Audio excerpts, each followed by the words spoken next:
Recording in progress. ¿Podemos empezar o todavía?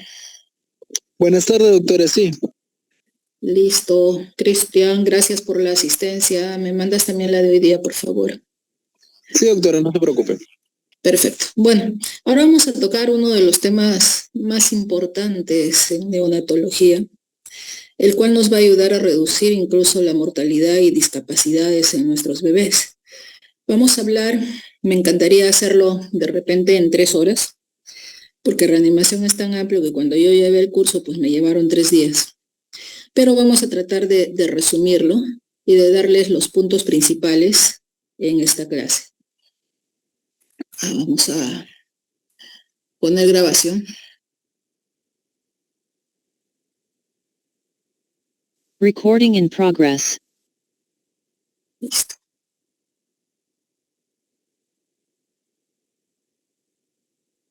Muy bien. Y la pregunta sería, ¿no? ¿Por qué aprender reanimación neonatal? Se sabe, jóvenes, que la asfixia al nacer a nivel mundial es responsable de más de 3 millones de muertes neonatales al año. Imagínense la cantidad de bebés que mueren por este gran problema que es la asfixia. Y si nosotros vemos un poquito el manual de reanimación neonatal, nos hablan, ¿no?, de qué recién nacidos van a requerir reanimación.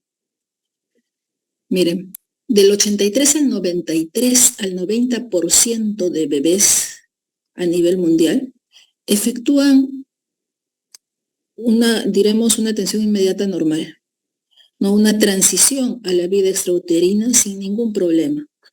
Entonces, ¿en quiénes nos vamos a concentrar más? En ese 7 a 10% que necesitan de algún tipo de ayuda para iniciar la respiración.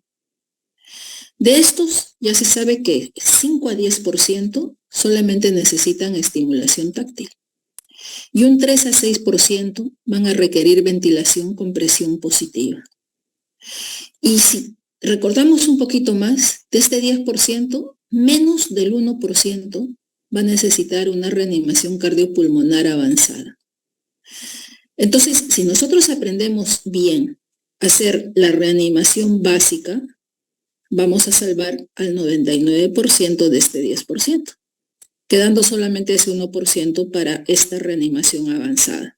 Y miren, de esta avanzada, el 0.1% sale con compresiones torácicas y el 0.05% nada más requiere del uso de medicamentos. Muy bien.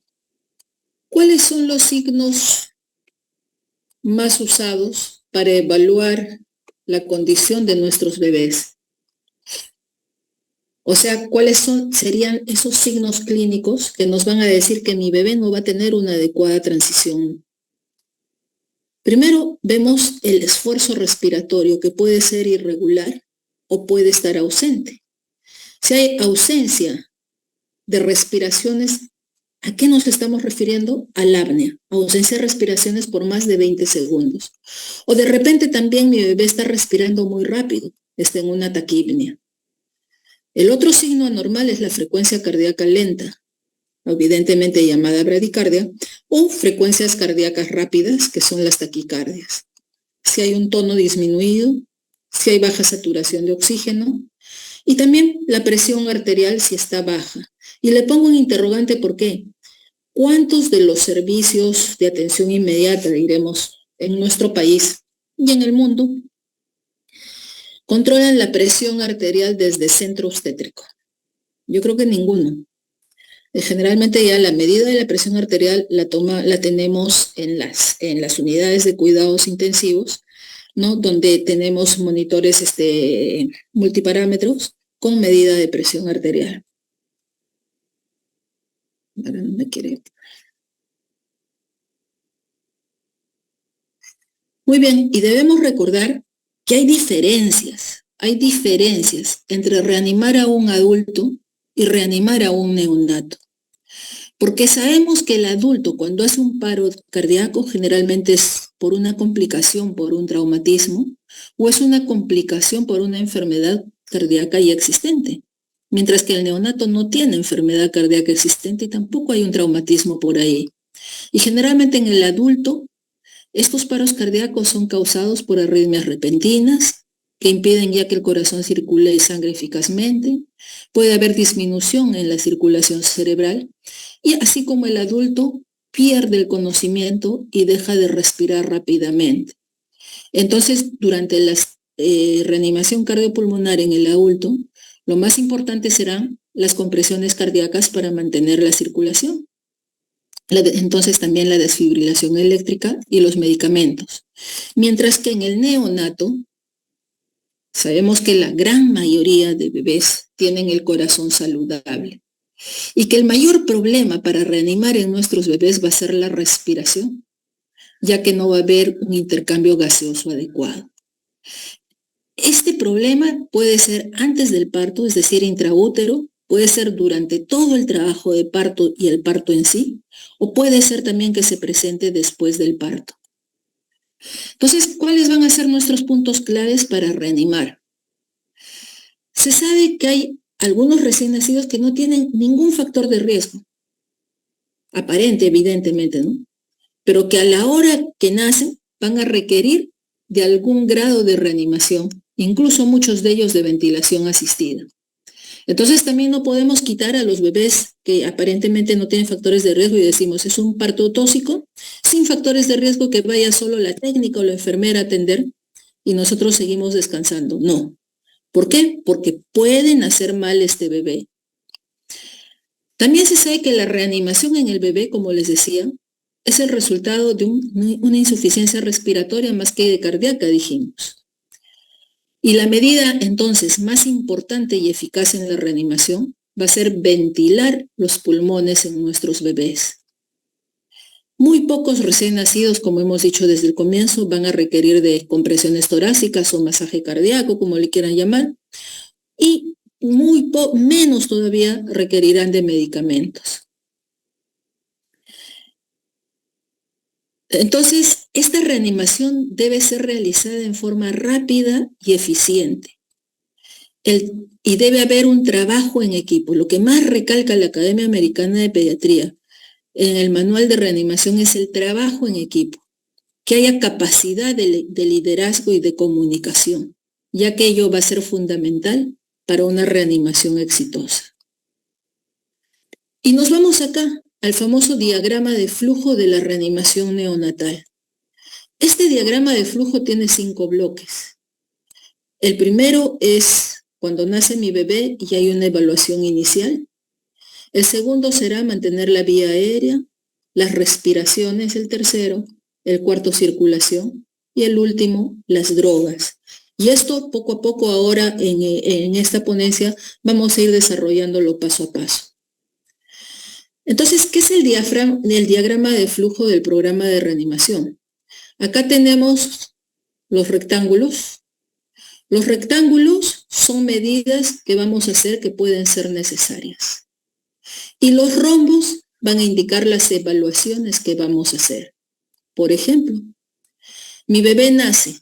Tenemos que hacer 3 preguntas principales al nacimiento. ¿Es recién nacido a término? ¿Tiene buen tono muscular? ¿Y respira o llora? Eso estará en rombo, porque estamos haciendo la evaluación de eso. Y de acuerdo a lo que encontremos, si tiene estos 5, ¿yo qué voy a hacer? Una atención inmediata, normal y corriente. Si uno de estos 3 es un no, ya tomaré otra decisión, como es calentar, secar, estimular, etcétera, mi bebé, como vamos a ir viéndolo. Este diagrama de flujo va a ser de aplicación primaria en todo centro donde hay atención de partos, durante toda la transición intra y extrauterina. Y también, ojo, puede ser aplicable durante la primera semana de vida. Entonces, es sumamente importante conocer bien este famoso diagrama de flujo. Y vamos a la primera parte. En la primera parte nos dicen, antes de que nazca mi bebé, debe haber un asesoramiento prenatal. Se expondrá al equipo que va a hacer esta atención inmediata o este RSP, de los factores de riesgo que tiene mi bebé y verificaremos todos los equipos para la atención inmediata. Entonces es necesario estar siempre preparados para iniciar una reanimación, así que no hayan factores de riesgo, dijimos. Entonces, es importante anticiparnos a una necesidad de reanimación antes del parto. Para ello tenemos que buscar los factores de riesgo perinatales, tener un personal adecuado y organizado y tener los equipos y los insumos necesarios para hacer esta atención. ¿Qué riesgos perinatales principales tenemos que tener? En todo nacimiento debemos al obstetra o al ginecobstetra hacer estas 4 preguntas. ¿Cuál es la edad gestacional esperada? ¿El líquido amniótico es claro? ¿Hay algún factor de riesgo adicional? ¿Y cuál será el plan de manejo del cordón umbilical? Entonces, para ello, tenemos que buscar todos los factores de riesgo. Llámense previos al parto, durante el parto, ¿no? Y tenerlos siempre presentes en caso se presente alguna complicación con nuestros bebés. Entonces, hablábamos acá de tener un personal adecuado y organizado, como segundo punto. Evidentemente, si hay un parto sin factores de riesgo, por lo menos debemos tener una persona calificada en reanimación, cuya única responsabilidad sea atender al recién nacido. Ahí realizará los pasos iniciales y máximo llegará pues a ventilación a presión positiva. Y debe tener un teléfono o cómo comunicarse con las demás personas para hacer una llamada de emergencia en caso requiera de más personal. Pero si hay factores de riesgo, por lo menos debemos tener 2 personas calificadas y cuya única responsabilidad sea atender el parto.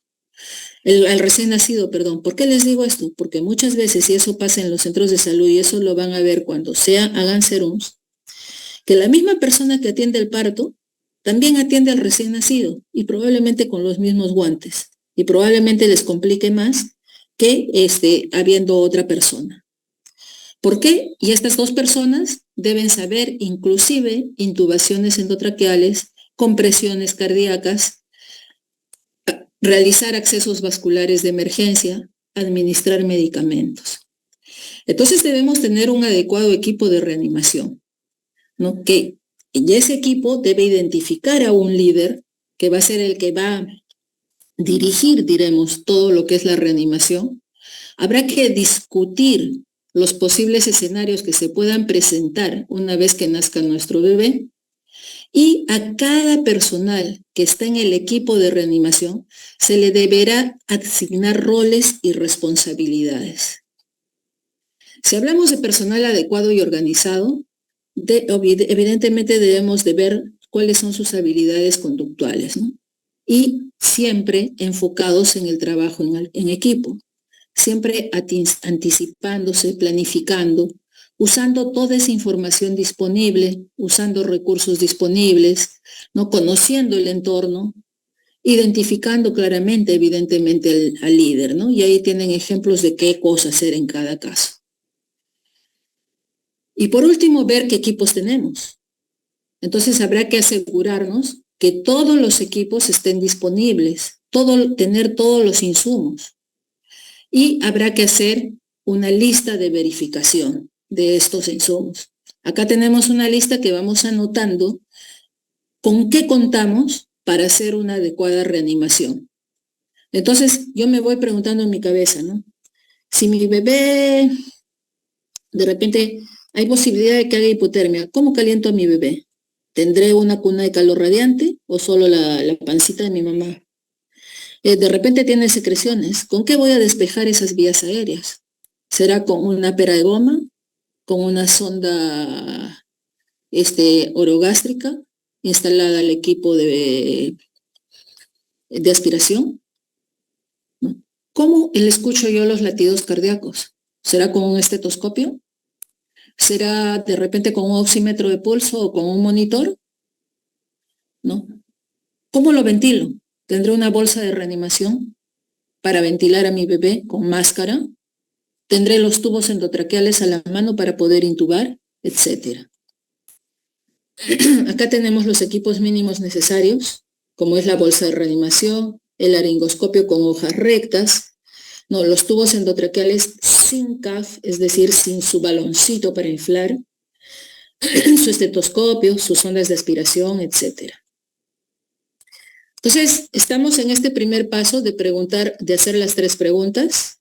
Nacido a término, tiene buen tono, respira o llora, y me dice que sí. Si es sí, permanecerá junto a la madre, no se le hará la atención inmediata, o sea, calentaremos al bebé, mantendremos una temperatura normal, ¿no? Habrá que posicionar al bebé para colocarlo en una posición de olfateo para que pueda respirar tranquilamente. Si es que hay secreciones, habrá que aspirarlas, secarlo y estará el bebé en una evaluación constante. Lo principal es mantener la temperatura normal en estos casos, ya que la temperatura de inicio es un fuerte predictor de mortalidad. Se dice que por cada grado centígrado que tengamos por debajo del rango, o sea, por debajo de 36,5 a 37,5, la mortalidad aumenta en un 28%. Esta temperatura evidentemente debe ser registrada, porque no solamente nos sirve para ayudar a este paciente, sino es un indicador de calidad, de la calidad de atención que estamos dando. Entonces, mantendremos la temperatura normal.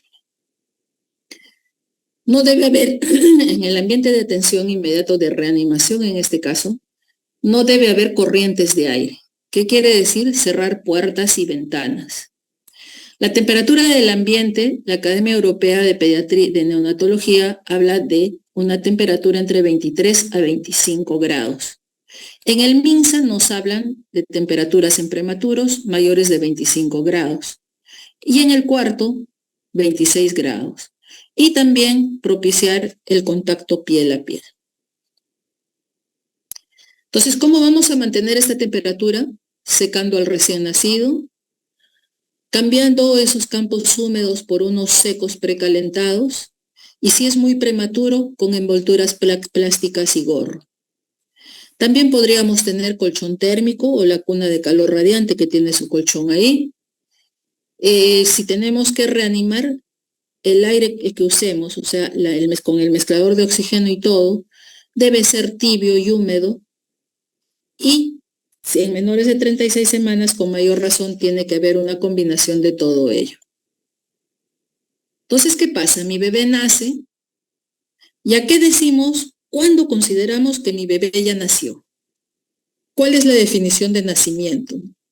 Se considera esto, el tiempo de nacimiento, cuando la última parte fetal sale del cuerpo de la madre. Es decir, cuando termine de salir todo el cuerpito del bebé, sea por vía vaginal o por cesárea, ahí es que nació mi bebé. Y podemos hablar un poco de lo que es el clampaje del cordón umbilical. ¿En qué momento clampar el cordón? Y esto lo habla tanto la Academia Americana de Pediatría como también el Ministerio de Salud de nosotros, ¿no? En la academia se dice que debe ser no menor de 30 segundos y que se puede clampar hasta los 60 segundos. El Ministerio de Salud nos propicia entre 2 a 3 minutos.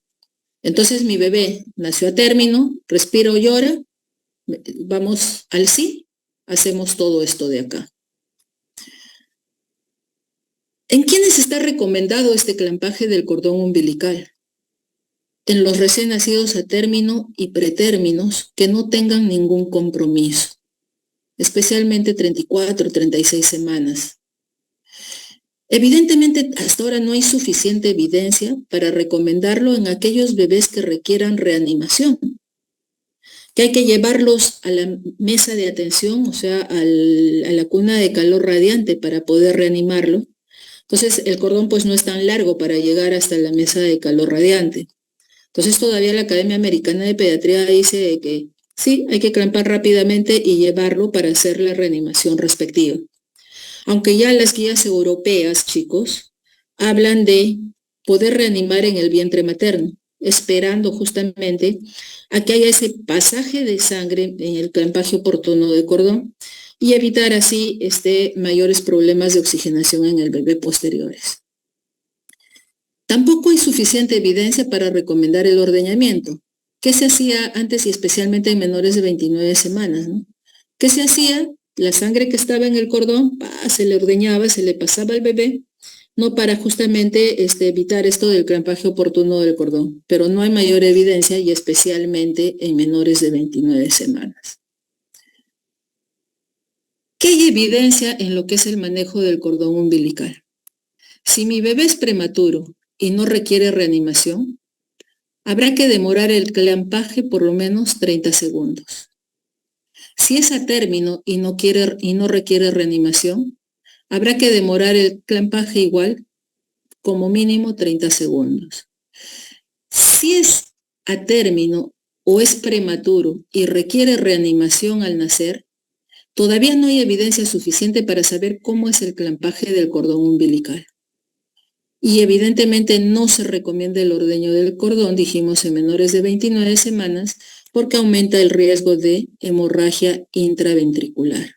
Extiende una recomendación 2A, o sea, es una recomendación débil a moderada. Seguimos con los pasos iniciales.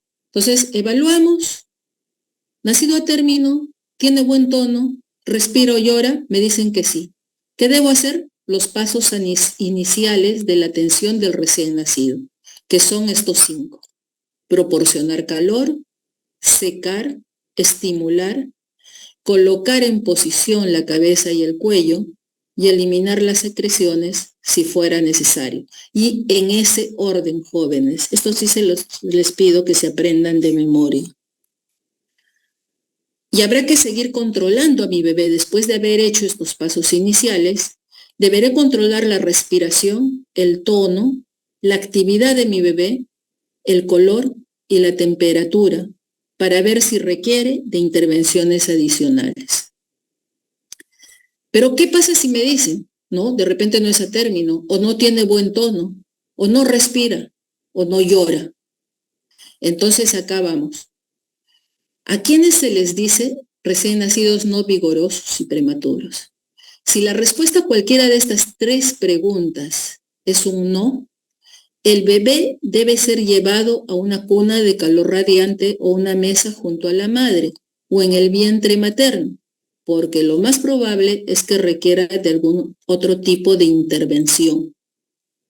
Igual se le calentará, se le mantendrá la temperatura, etcétera, si fuera necesario. Y ahí vamos completando las 4 secuencias, que es la estabilización inicial, la ventilación y oxigenación, compresiones torácicas y administración de epinefrina y o volumen. Entonces estamos acá, es no. ¿Qué me dicen? Que debo mantener la temperatura normal, debo secar y estimular. Secado, dijimos, con un campo precalentado y después cambiarle ese campo por otro precalentado seco. ¿Y cómo estimulamos? Ojo, si mi bebé es menor de 32 semanas, no es necesario secarlo. Se le coloca en una bolsa de polietileno y con eso se le mantiene a la temperatura adecuada. ¿Y cómo estimular? No se trata de causar daño. Entonces, la estimulación tiene que ser suave, a base de tincoteos o 2 a 3 frotadas en la espalda. No es cuestión de pegar a nuestros pobres bebés. Esto es lo mismo. Muy bien. Luego de ello, dijimos en los pasos iniciales, colocar la vía aérea en posición, la famosa posición neutral o de olfateo. ¿Cuál es? La C en este caso, ¿no? ¿O es la A? Es la A. Ni tan flexionada la cabeza, ni tan hiperextendida su cabecita, porque ¿qué vamos a hacer al flexionar o al hiperextender? Cerrar la tráquea. Entonces lo que tenemos que hacer más que nada es ayudarle a que esa tráquea esté abierta. Se puede inclusive echar mano a una toalla, a un rollito, un pañalito puede ser bajo los hombros, ¿no? Que nos puede ayudar a mantener esa posición. Claro que es opcional, pero se puede hacer. Y eliminar secreciones en caso lo hubiera. ¿En qué casos? Si mi bebé no respira, si hay jadeo o boqueo, si tiene un pobre tono, si hay secreciones que obstruyen la vía aérea, si tiene dificultades en limpiar por sí mismo estas secreciones, si hay líquido meconial o si se anticipa también de dar ventilación a presión positiva. Y empezaremos aspirando las secreciones, primero boca y después la nariz. Y acordémonos de esto, en el orden, en el alfabeto, primero es la M, después la N. Entonces, primero boca, mouth before nose, ¿no? ¿Con qué vamos a aspirar?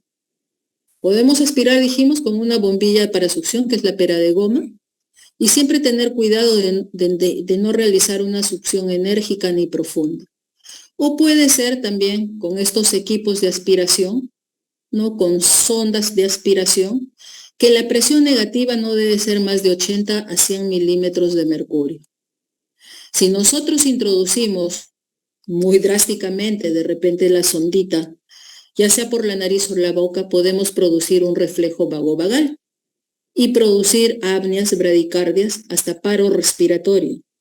Entonces solamente introducir en boquita, se dice hasta 2 centímetros, para aspirar principalmente los carrillos, y por la nariz hasta 5 centímetros. Entonces estamos acá, ya hicimos todo esto,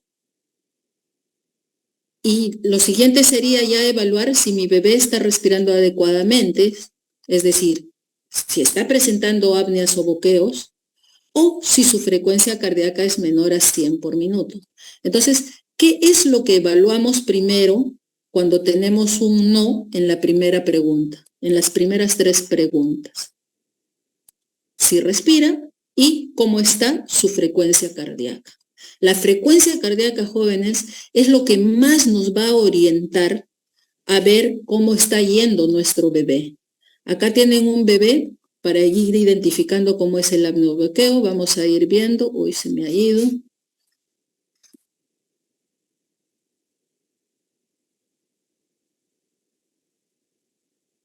Ya está, miren cómo está respirando ese bebé. Cómo abre la boquita para tratar de tomar el aire necesario para poder ventilar sus pulmoncitos.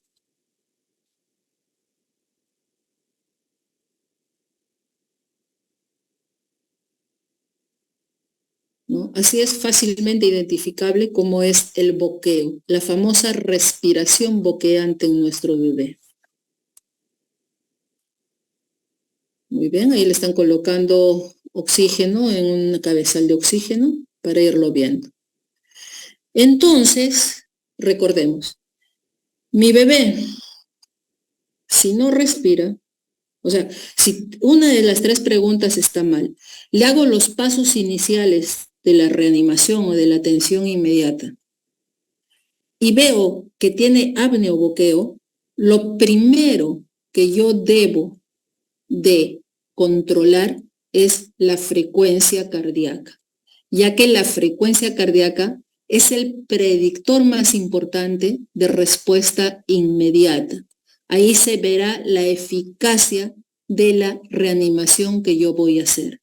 Hay diferentes formas de controlar esta frecuencia cardíaca.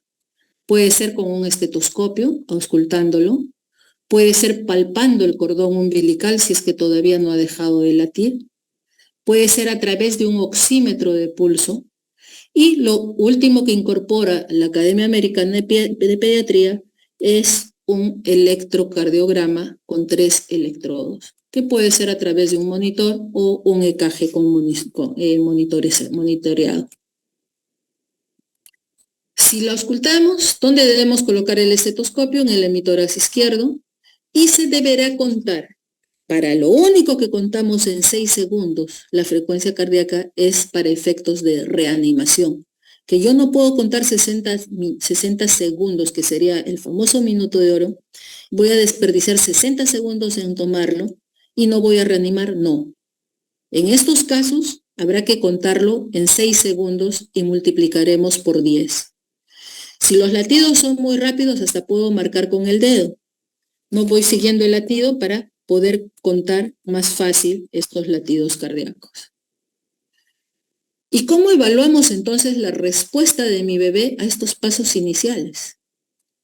Evidentemente, mediante el control de la frecuencia cardíaca, que puede ser auscultándolo, puede ser, volvemos a repetir, palpando el latido del cordón umbilical a través de un oxímetro de pulso o un EKG.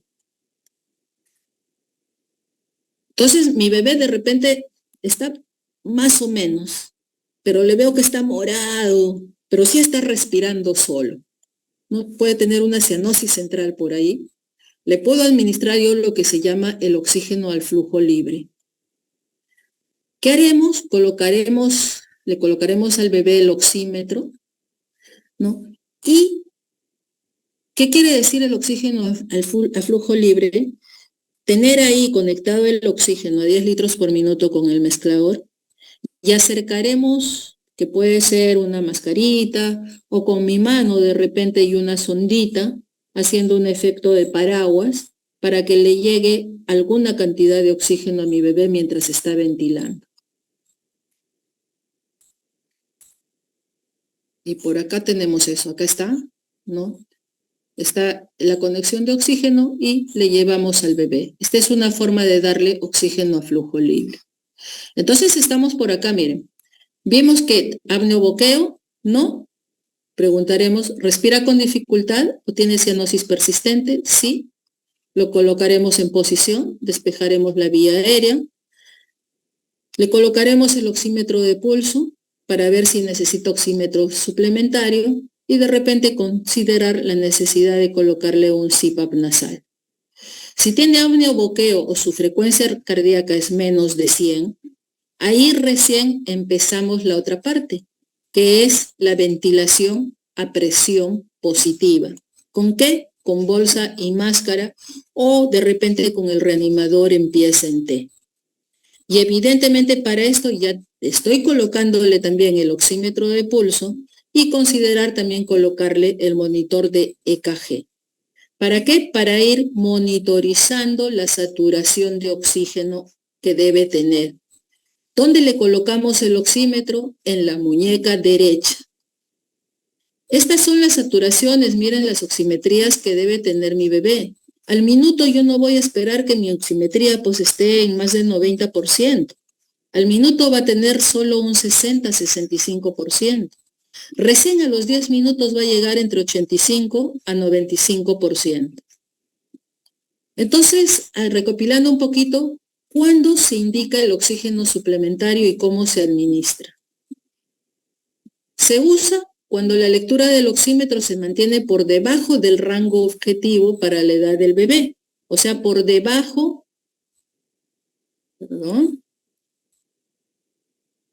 por debajo de esta saturación objetivo preductal que hemos estado viendo acá. ¿Cómo le podemos dar? Como oxígeno a flujo libre, acá es con una mascarita, ¿no? Cerca a su nariz. Diferentes formas de dar el oxígeno a flujo libre. De repente ya colocarle un CPAP, ¿no? Porque dice, ¿qué hace si el bebé respira con dificultad o presenta baja saturación de oxígeno persistente? Le estoy colocando a flujo libre y mi bebé no mejora.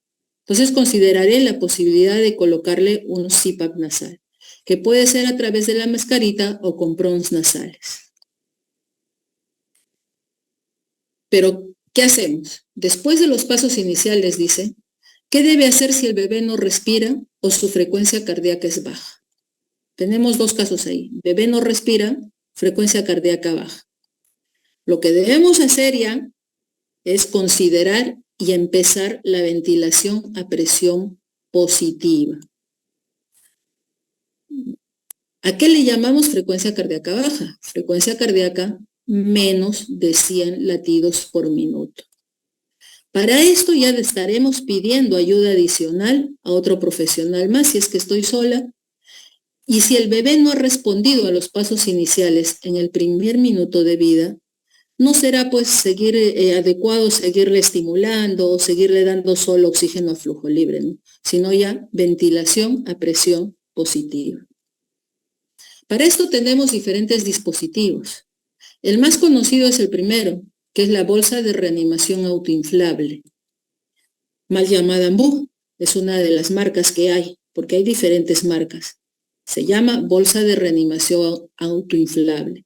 También podríamos usar las bolsas infladas por flujo o las bolsas de anestesia. ¿De qué requieren? De fuente de oxígeno y de aire, por un lado, y por otra, que esté bien colocada la mascarilla en mi bebé para que esta bolsa se pueda inflar. O las que tenemos ahora también, y creo que en todos los servicios ya hay, los ventiladores en pies en T, que pueden ser de diferentes marcas, el Neopaf, que es el que ha llegado al Perú, que también hay el Neoti, que es más barato, ¿no? Pero que tiene la misma función, donde ya nosotros podemos programar a qué presión le vamos a dar a mi bebé la ventilación a presión positiva, a qué presión inspiratoria pico y a qué presión positiva al final de la expiración. Y lo único que hacemos es colocarle la mascarita en la cara e ir presionando con el dedo para ventilar a nuestro bebé. Hay diferentes técnicas para sostener esta máscara facial. La más usada es la primera, la de los 2 puntos arriba. Ponemos nuestra mano en forma de C y con los otros 2 dedos levantamos la barbilla. Pero si no podemos hacerlo, podríamos usar la técnica de la araña. Y la última también, que viene en el último manual, es la técnica de 2 manos con tracción mandibular. Para esto necesito yo de 2 personas para hacer la de las 2 manos, porque uno fijará bien la mascarilla y será otra persona quien le dé la ventilación a mi bebé. Entonces, ¿qué cantidad de oxígeno yo debo darle a mi bebé en cada ventilación que le dé? Se dice que a los bebés de 35 semanas o más, yo puedo empezar con un FiO2 ambiental. ¿Qué quiere decir? Oxígeno al 21%. Entonces colocaré mi mezclador, pongo el oxígeno a 10 litros por minuto y acá en el mezclador pondré 21%. Pero si mi bebé tiene menos de 35 semanas, iré jugando entre 21 hasta 30%. Si con eso mejora, qué chévere. Pero si no mejora, el FiO2 yo puedo ir aumentando de 5 en 5 o de 10 en 10 hasta que mi bebé mejore más. ¿Cuánto de presión positiva al final de la expiración debo darle? Eso también tenemos en las bolsas autoinflables. Se dice que debemos empezar, la Academia Americana habla en 5 centímetros de agua, mientras que la europea dice que podemos empezar hasta en 6 centímetros de agua. ¿Y cuál será la presión inspiratoria pico que yo le voy a administrar para insuflar bien esos pulmones? Si es un atérmino, 30 centímetros de agua. Y si es un prematuro, entre 20 a 25 centímetros de agua. ¿Y cómo le voy a dar yo esta ventilación? La idea es darle entre 40 a 60 respiraciones por minuto. Entonces, para eso hay un cantito ahí que dice respira, donde yo le doy la ventilación y después cuento 2, 3, soltando de darle la ventilación. Entonces es respira 2, 3, respira 2, 3. Al decir respira, le estoy insuflando. El 2, 3 es soltando la bolsa o en la pieza en T soltando también la mascarita. De manera que esta operación de respira 2, 3 debe durar un promedio de 2 a 3 segundos. No se debe dar insuflaciones sostenidas de respira y darle toda la bolsa, no. Ya que se ha visto que, primero, no disminuye la mortalidad, no disminuye las complicaciones como displasia broncopulmonar, tampoco disminuye las fugas de aire. Entonces es solamente darle lo adecuado. Y no se olviden del cantito, ya lo vamos a practicar cuando hagamos el taller también.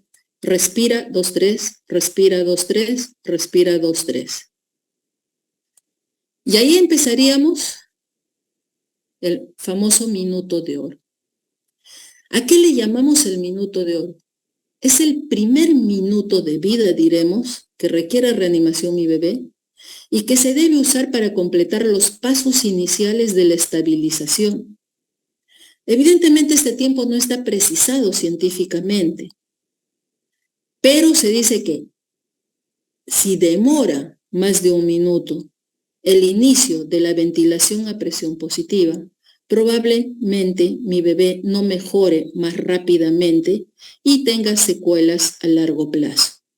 Entonces, al minuto de oro ya debemos haber iniciado la ventilación a presión positiva. Entonces estamos por acá. Estamos con la ventilación a presión positiva y el segundo reanimador se pone a controlar la frecuencia cardíaca a los 15 segundos que estoy dando yo mi ventilación a presión positiva y me avisa, la frecuencia cardíaca está aumentando. ¿Qué debo hacer yo? Continuar dándole la ventilación a presión positiva y esperar 15 segundos más para que haga una segunda evaluación, el segundo reanimador, para ver si continúa aumentando. Esto es lo más bonito. Pero ¿qué pasa si me dicen? No está aumentando la frecuencia cardíaca, pero el pecho sí se está moviendo. En ese caso, continuaremos la ventilación a presión positiva, ¿no? Y esperaremos otros 15 segundos para ver si mejora esa frecuencia cardíaca. ¿Alguien tiene el micrófono prendido? Por favor, ¿lo pueden apagar? Quien tenga el micrófono prendido, apáguelo, por favor. Gracias. Y la tercera sería, ¿pueden apagar el micrófono, por favor? ¿Se pueden fijar quién es y díganle? Cristian, ¿me puedes ayudar?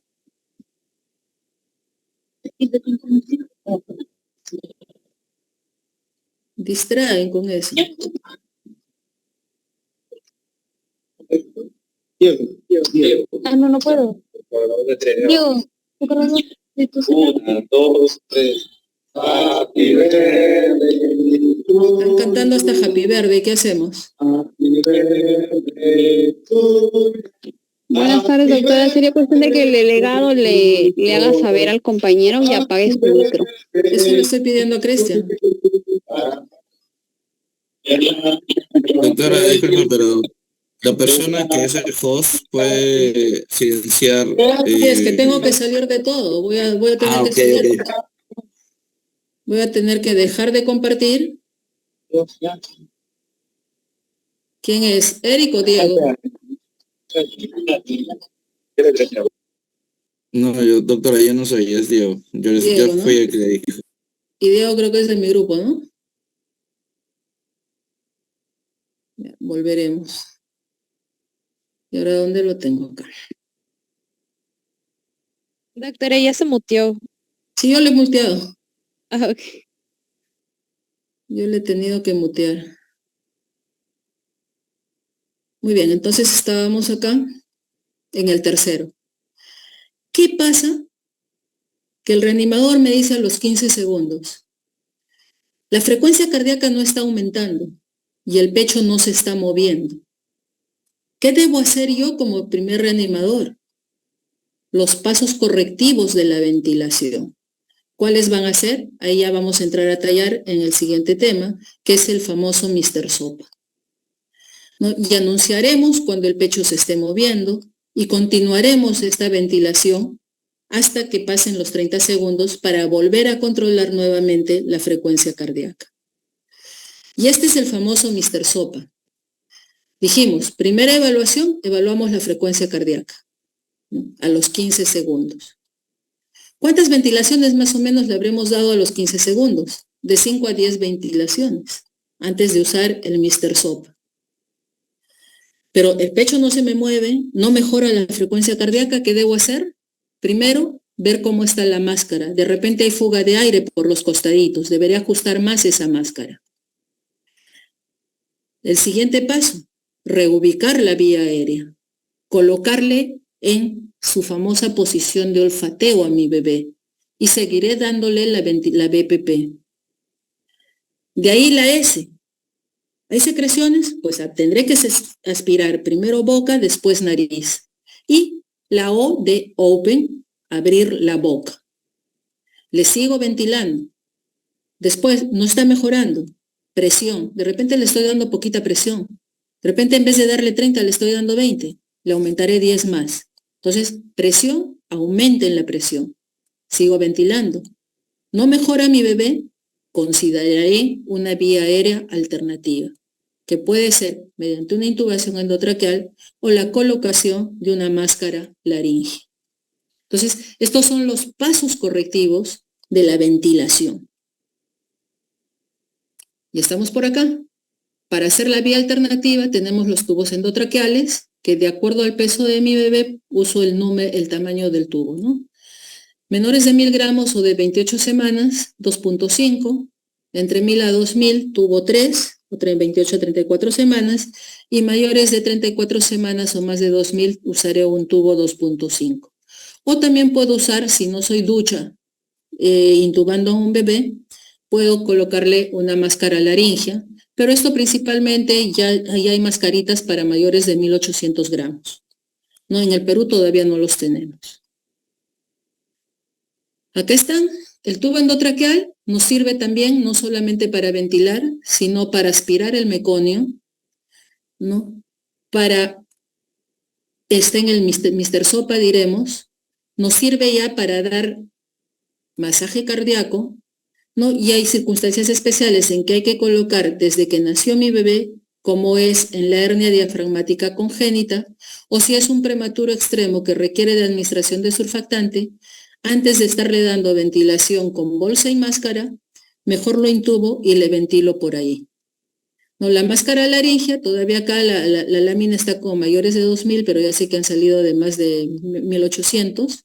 Si no puedo intubar, bueno, le coloco una máscara por el momento, pero no me va a servir para aspirar meconio, ni dar masaje cardíaco, ni dar ningún medicamento endotraqueal. Pero sí nos sirve para salvar el apuro, diremos, la urgencia. Bueno, intubé a mi bebé. ¿Cuánto del tubo debo introducir yo a mi bebito? ¿Qué profundidad tengo que hacer? Hay dos formas, jóvenes. Una, que es la más fácil de repente, el peso más una constante que es 6. Y la otra forma que ha salido también en los manuales es la distancia nasotrago. Medimos la distancia entre la nariz y el trago de mi bebé más 1, y esa es la cantidad que debo introducir yo o el tamaño que debo introducir yo del tubo. ¿Cómo sé que está bien colocado el tubo? No hay ningún método que me diga al 100% que intubé bien, pues. Pero si mejora la frecuencia cardíaca, mejora el color de mi bebé, pues ese tubo está bien colocado, ¿no?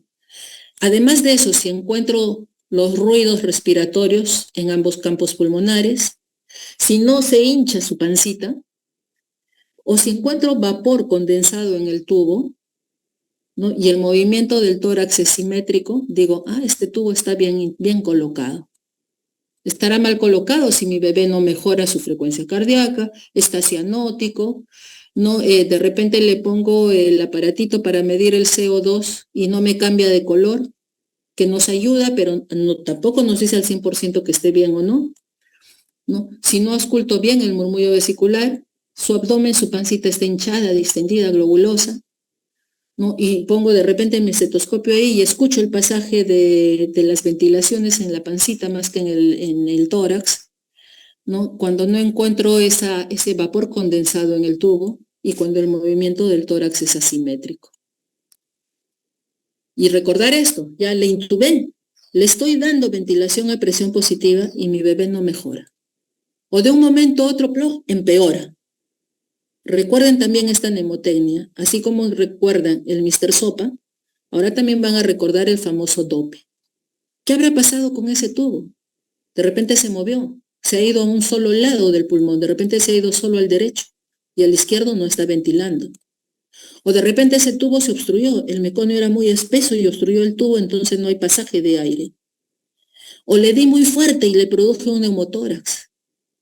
O de repente la bolsa de reanimación que estoy usando tenía un hueco y no le está llegando la cantidad suficiente de aire a mi bebé. Entonces este DONE es importante también para corregir y mejorar en vez de que se empeore nuestro bebé. Ya estamos acá.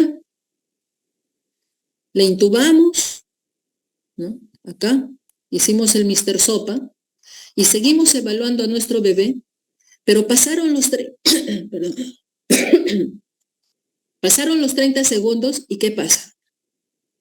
En vez de mejorar mi bebé, su frecuencia cardíaca está a menos de 60 por minuto. ¿Qué debo hacer en estos casos? Si todavía no lo he intubado, pues tengo que intubarlo, porque si está a menos de 60, ¿cuál es el siguiente paso que debemos hacer? El masaje cardíaco.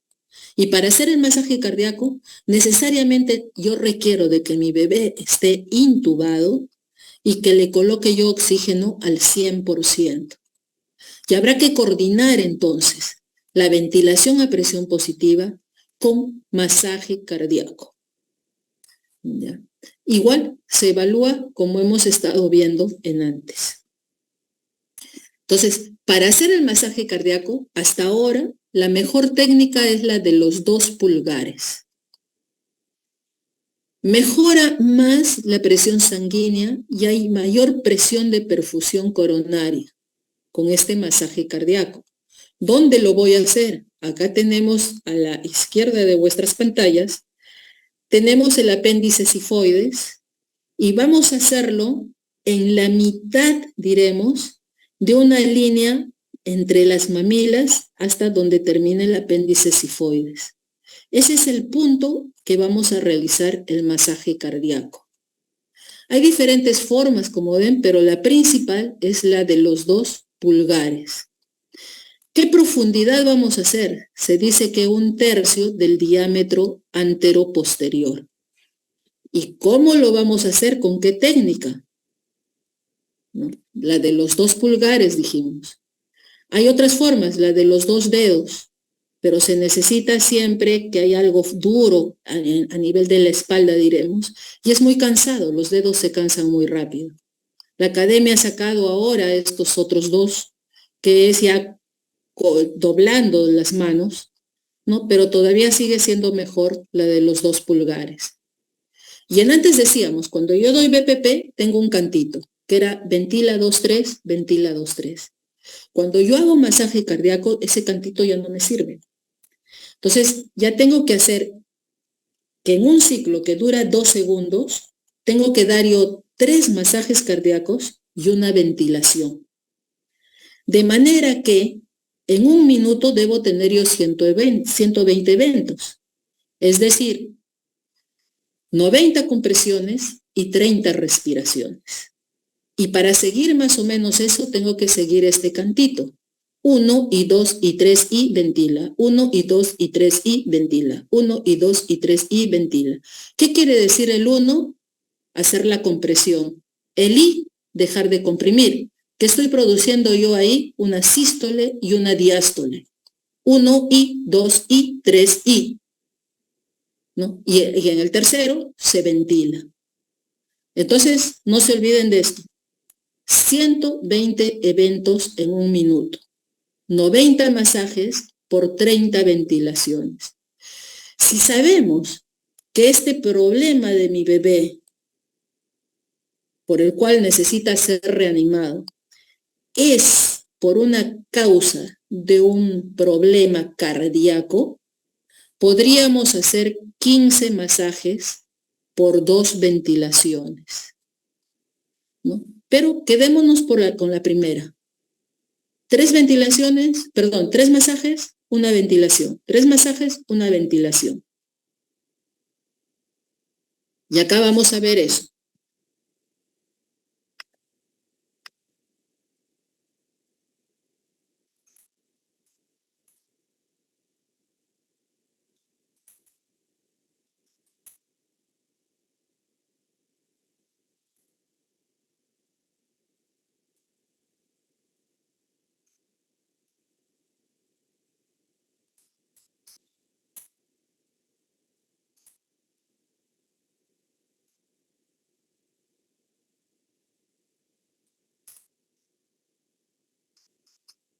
Y miren que no está levantando el dedo pulgar, ¿eh?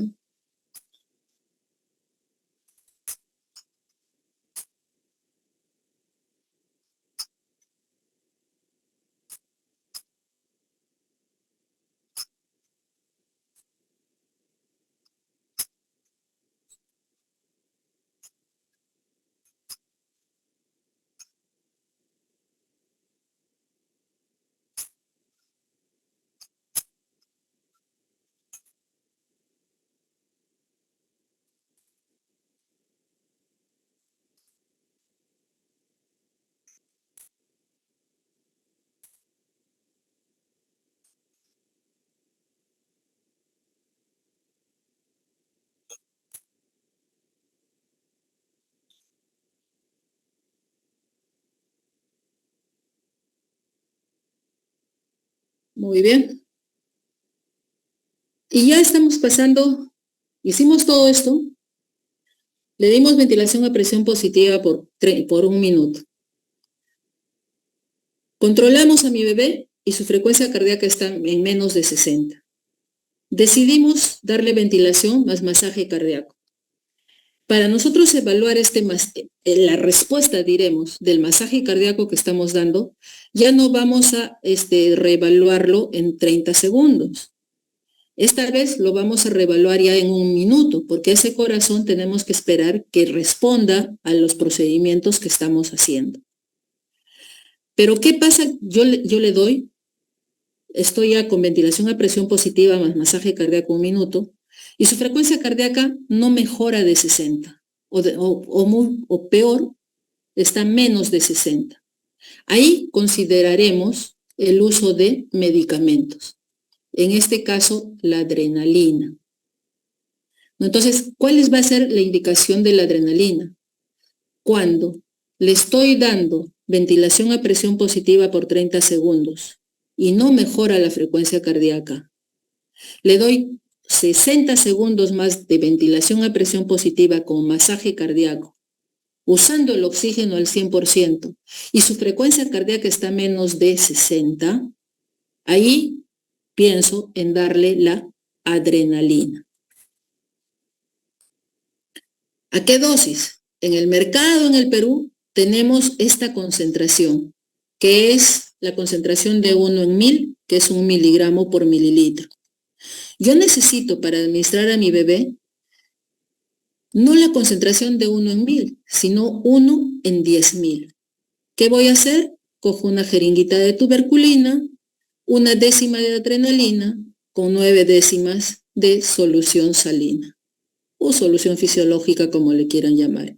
Con eso he convertido mi concentración a 1 a 10.000. Y de eso es que voy a usar a la dosis indicada, que acá la tenemos. Dosis inicial, si se sugiere que sea por vía endovenosa. Si por AOV no puedo conseguir una vena umbilical o una vena periférica, podría usar también la intraósea. Y la dosis es de 0.2 ml por kilo. Si no consigo por AOV ninguna de las dos vías, la primera dosis podría ser endotraqueal. Total, ya está intubado mi bebé, hasta poder tener un acceso vascular. Y la dosis acá es mucho más. Es 1 ml por kilo. ¿No? Luego de ello, evidentemente, una vez que ya tenga mi vía vascular, podré yo volverle a pasar por vía endovenosa. ¿De qué dijimos? De adrenalina de 1 al 10.000. ¿No? Les vuelvo a repetir, la endovenosa es la preferida. Y para ver cómo es la vía intraósea, para que la vean más que nada, acá tengo un videíto.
Muy bien. ¿Y cuándo considerar la administración de un expansor de volumen? Evidentemente lo ideal es canalizar una vía endovenosa más que la intraósea, ¿no? Y tenemos la vena umbilical que es fácil de canalizarla. Entonces, preferimos esa, pero también sepan cómo es la vía intraósea, diremos. Entonces, ¿cuándo consideramos un expansor de volumen? ¿No? Cuando el bebé no responde ya a los pasos, le he dado de todo y mi bebé sigue en choque, cada vez está peor. O también tiene algún antecedente de pérdida aguda de sangre. Por ejemplo, a veces estamos en una cesárea y clampan el cordón los ginecostetras y nos entregan al bebé, pero no lo clamparon bien. Y es más, hasta la pinza se soltó, hasta se cayó y el bebé empieza a sangrar. Entonces, va a perder rápido gran cantidad de sangre y sabemos que su volemia es baja, ¿no? Entonces, en ese caso, inmediatamente le canalizamos la vía, le colocamos su expansor de volumen y mi bebé mejora rápidamente, ¿no? ¿Qué expansor de volumen usamos rápidamente, diremos, y fácil? La solución salina, al 0.9%, 9 por mil, como le quieran llamar, a dosis de 10 ml por kilo. También podríamos usar glóbulos rojos empacados o negativos, ¿no? Hay que tener cuidado en bebés principalmente de menos de 30 semanas de edad gestacional, porque pasarle rápidamente volúmenes grandes, diremos, de líquidos a este bebé, lo que podemos hacer es aumentar el edema cerebral en estos bebés. Entonces, me pueden decir, ¿no? Ya, seguí todo este diagrama. Hemos visto paso por paso todo este diagrama de acá. Pero mi bebé está en asistolia. No tiene frecuencia cardíaca. ¿Cuánto tiempo debo yo continuar reanimando a mi bebé? La Academia Americana de Pediatría habla de que si hay una ausencia persistente de latidos cardíacos detectables a los 20 minutos, podemos decir de que mi bebé ya fue. Ya fue. Es un pronóstico firme decir eso, pero no absoluto, de mortalidad y de morbilidad grave, ¿no? Entonces, esperar una reanimación, en teoría, no debe durar más de 20 minutos. Hay algunas situaciones en las que no es ético, en las que es ético, mejor dicho, no iniciar una reanimación. Entre ellas, una edad gestacional confirmada menos de 22 semanas. No son tan chiquititos que probablemente tienen máximo 500 gramos de peso. La academia también habla de defectos estructurales congénitos graves y anomalías cromosómicas graves. Aunque no son al 100%, también diremos, indicaciones de descontinuar una reanimación y dependerá del médico responsable, ¿no? Entonces, para eso, la academia sí habla de estas tres que no hay que reanimar ya, no iniciar una reanimación. Una edad gestacional menor de 22 semanas o 23 semanas, habla la academia, o un peso menor de 400 gramos. Aunque les cuento que por decir en Estados Unidos están sacando bebés de 350 gramos. Claro que con un pronóstico malo en el futuro, ¿no? Bebés con anencefalia, como es el caso, o trisomías 13 confirmadas, ¿no? Son indicaciones de no reanimar al bebé. Entonces, jóvenes, ya estamos terminando y simplemente dejarles este mensaje, ¿no? Si puedes curar, cura. Si no puedes curar, alivia. Si no puedes aliviar, consuela. Y si no puedes consolar, acompaña. Gracias por vuestra atención. Y si hay preguntas, por favor.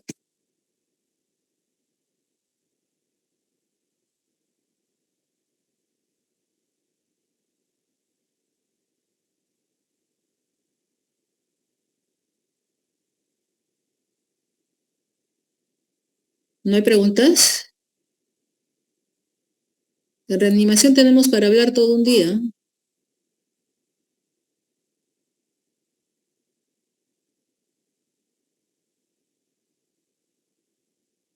Doctora, dijo que la vía de elección era la vía intravenosa y luego la de la vena umbilical. Algo así mencionó, no le entendí bien eso.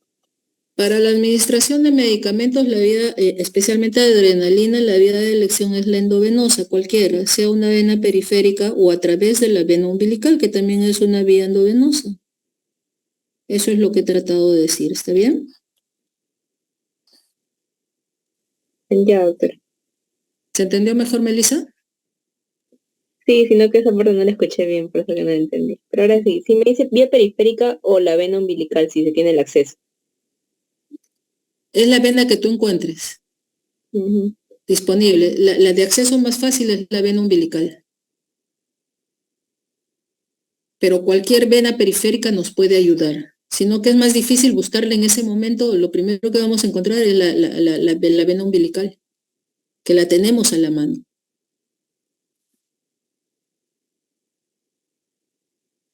¿Alguna otra pregunta?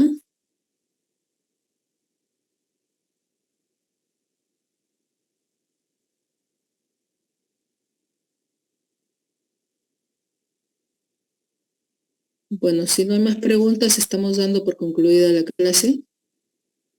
Recording stopped. Cristian, por favor, no te olvides de la asistencia.